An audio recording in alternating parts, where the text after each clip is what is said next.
tried to like reduce my caffeine intake before, and like so I know what the symptoms, like I know what to expect, but like I just can't afford that right now. But at the same time, like by me drinking all this coffee, it's like I'm spending like $70 a week on coffees. But then like when it does come time to rest, obviously like being on night shift, like sleep's quite a hard thing to manage. It's like I find it difficult to like get to sleep, and the anxiety levels are high because of uni and being tired, plus the coffee. So it's like on one side it's got like a really strong benefit, but on the other side it's sort of like it's like slowly chipping away at my energy level, and I have to drink more to keep that normal baseline. So you feel like you're constantly pouring into that cup of energy with your coffee to sort of maintain that high level of functioning that you need. Yeah. Okay. I heard you mention your anxiety levels. You feel like they might go up as you drink more coffee? It sort of seems to be a limit of like, so I drink anywhere between like, normally around about 6 cups of coffee, but like after coffee number 4, it's more like a chemical anxiety. It's not really, I'm not anxious about anything. It's like this, like just like take that physiological symptoms of anxiety, like that tension. And also like, I do notice when I get too wired on coffee, I start to like even have a little bit of like difficulty concentrating. So it's like, you've got to sort of find the sweet spot, I guess, for uni and stuff. So, yeah. Okay. So, obviously you use coffee as sort of maybe a bit of a coping mechanism because you are just in such a busy time of your life. So if you were to, for example, reduce your coffee intake, what do you think that would look like for you? Reduction, sort of, I still get like symptoms of caffeine withdrawal from reduction, but not as severe. So like instead of getting like a migraine headache, if I go cold turkey, I'll get just like that like niggle in the back of the head or like a little bit of a headache above my eyes. I mean, my ideal would be to cut down. Like I don't want to stop drinking coffee because I do enjoy the social aspect of it, and like, you know, we're at uni, so everyone's getting coffees and like it's part of the culture. And I drink coffees every morning with my partner, so that's sort of like one of the few times we get to see each other because she goes to work over to uni. So I don't want to quit coffee completely, but yeah, I think cutting down to maybe 4 would be good to sort of balance everything out. Yeah. Okay, cutting down to 4. So if 4 is sort of a goal, can you maybe tell me what your current consumption is and what it might look like? Depending on how heavy the day is in terms of like my need to stay awake, it can be, so like on night shift it's a lot of instant coffees, so like maybe 4 or 5 throughout the night, and then into the next day I'll have my normal coffee consumption. So like, I don't really call it instant coffee, but like I'll end up with 10 drinks basically in a 24-hour period. But like when I'm sort of in a normal uni day and my like sleeping schedule's normal, maybe 4 to 6 cups of coffee. Like I sometimes hit my limit, but like, you know, I hit my goal, but oftentimes I'm not. I end up, you know, I just have 1 more and then 1 more turns into 2 more. Yeah, so that's sort of like my normal consumption. And if I'm home alone as well and I'm bored, I'll just like on a day off, I just sit and drink coffee after coffee after coffee until I'm an anxious mess at the end of the day. Yeah. So I noticed you said that that you're bored a lot. Do you feel like you drink coffee when you're bored? Is that something that you feel like occurs more in the university sort of context, like when you're studying at university, or do you feel like that happens more when you're at home? It's more of like a, how do I put it? It depends on the activity. So I have ADHD, so stimulation is an issue. So like I feel physically uncomfortable. Like if I'm bored, like it's not like I'm on board. It's like I physically feel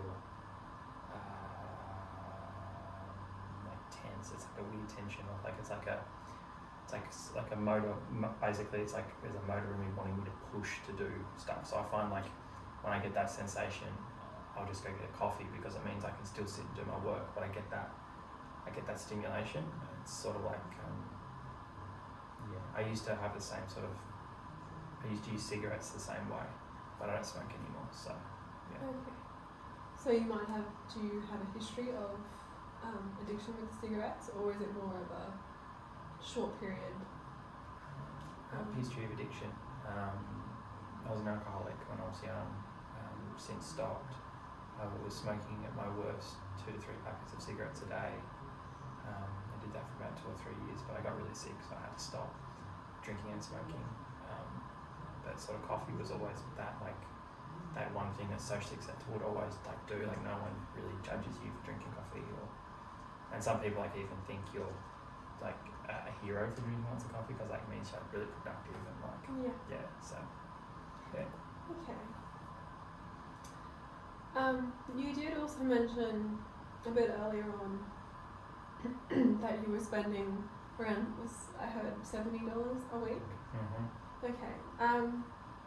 Do you feel like, obviously trying to manage work and university, that's is that a problem for you, that sort of the amount of spending? Yeah, because since I went back to university, I had to cut my hours back, so my income's essentially halved.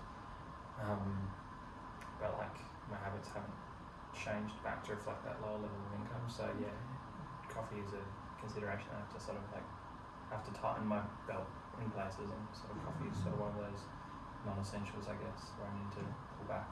Okay.